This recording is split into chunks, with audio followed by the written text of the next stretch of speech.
start today. He's having a bit of a quiet sit in the morning. On this occasion we've had Mum and the bub here joining me. Now the doe here is quite familiar with the property and us walking around because she was brought up alongside the house, so pretty quiet.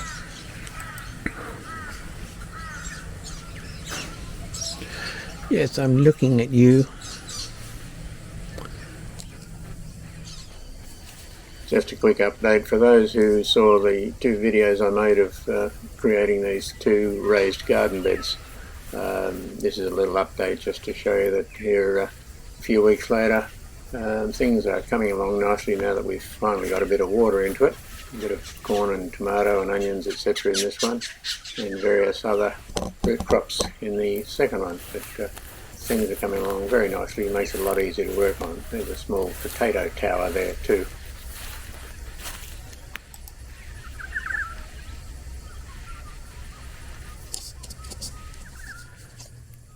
Well, this is where we start looking after the gardens and things. The little pile here is the start of a new potential fuel for the wood chip pile, and over here behind it I have a rudimentary mesh that I throw the dirt that I dig out of the back paddock and sift out the big rocks and sticks and things. Behind that is a little pile of ash from fire, and then we get down here to the wood chip pile, which is getting pretty big, even considering that I've dug out quite a bit of it. And here in front is all the loose brush, twigs and things that are not big enough to put through the chipper, so I'll put them through a shredder and it'll turn them into almost dust, ready to go into the compost heap. The tarpaulin there covers a big pile of chicken manure, which is always good for getting the nitrogen etc. into the stuff. And then this all goes into the compost heap here. And of course, if anybody ever wants any rocks, we farm them too. It's an ongoing thing. When you live next door to an extinct volcano, you have a lot of these basalt rocks. And we grow quite a few kangaroos as well. Well, today's little job is going to be replacing the radiator hoses on my ute. So I had to put a new radiator in it, and just wanted to run it for 100 kilometres or so before I flushed it out and changed the fluids. So that's the next step. And we'll get on and do that now. Now I've just got to take off the radiator hoses top and bottom. I've got some new ones to replace these, because these are probably 20 years old or something. So we'll see how we go.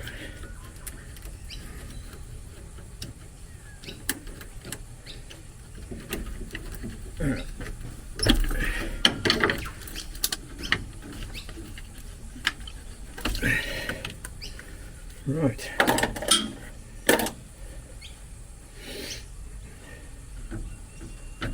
There's a new one.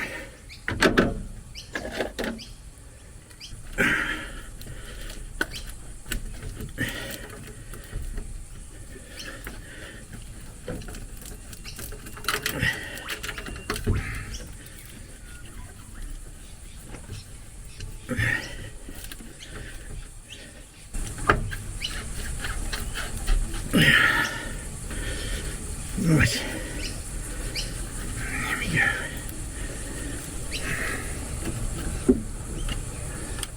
A little bit of wriggling and shoving and cursing, and we should be right. Here we go. A very tight fit.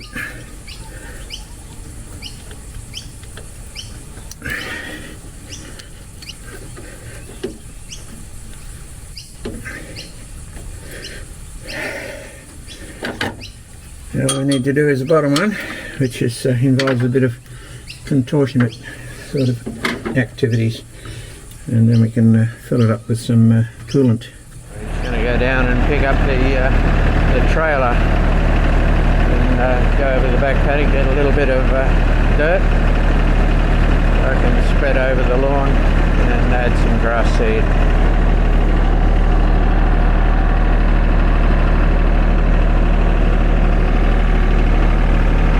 There's our new trailer, new old.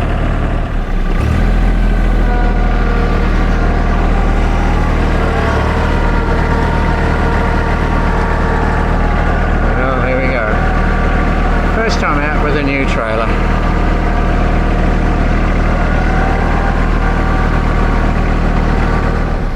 Well, this is the first job for our new trailer, as it were.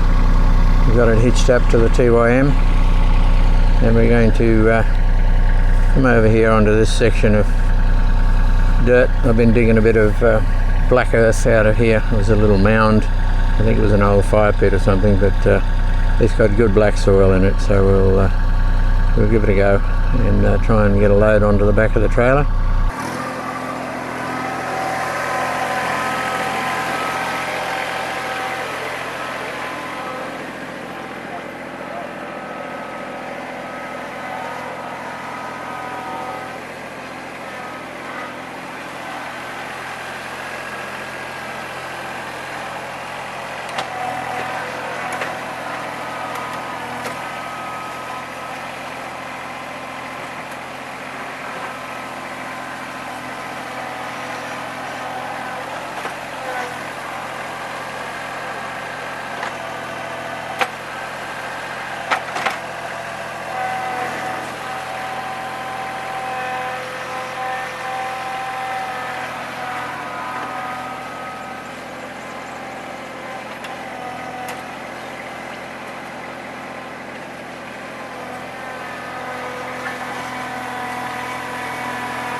Well, there we go, tarp on top, all connected. And we'll take it back and sift it out, get the rocks and twigs and grass out of it, and then spread it on the lawn and garden.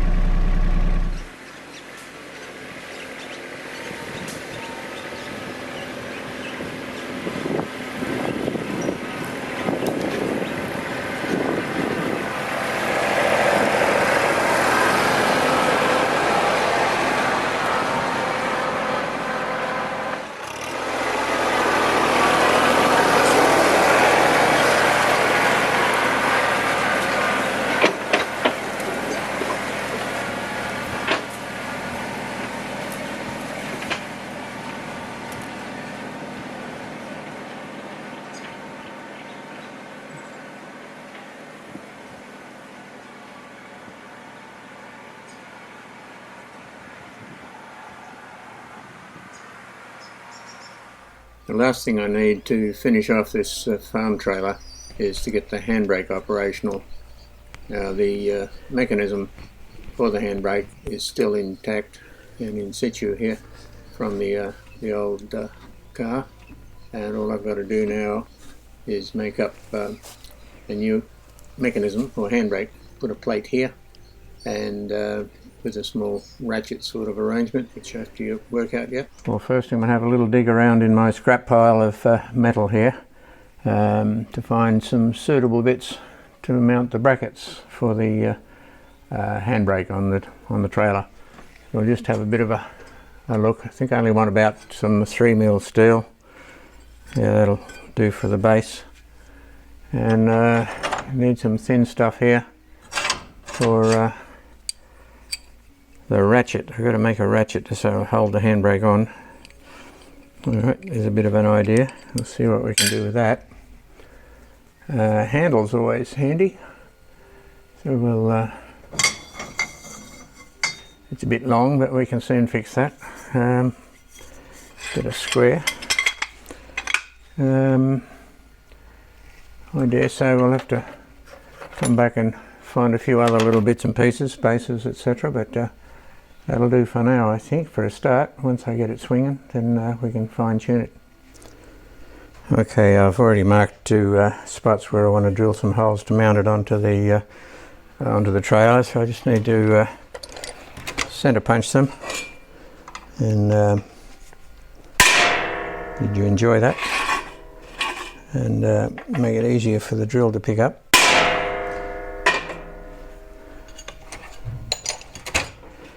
And then we'll take them over to the drill press, and that's a start. We've got to cut an arc through there and file in some ratchet teeth for the handbrake. Okay, we'll just drill a couple of pilot holes first to get this started, and then drop in a larger size.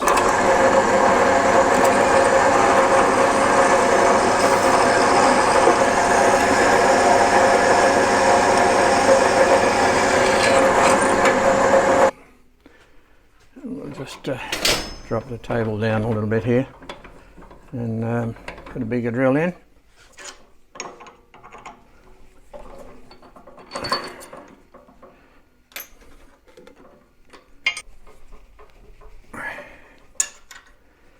Right, should be right to go. Just thought I'd better add a clamp to hold it down. Looked a bit dangerous.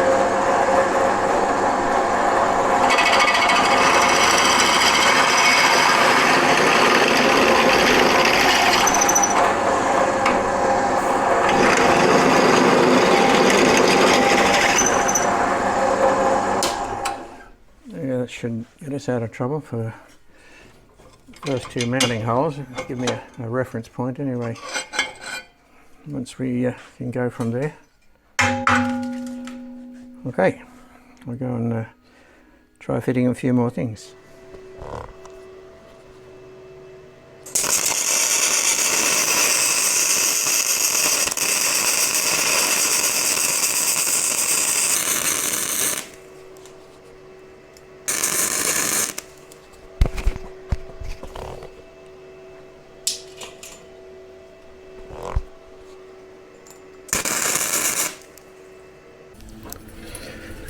Well, here's the rough first prototype version of the handbrake lever.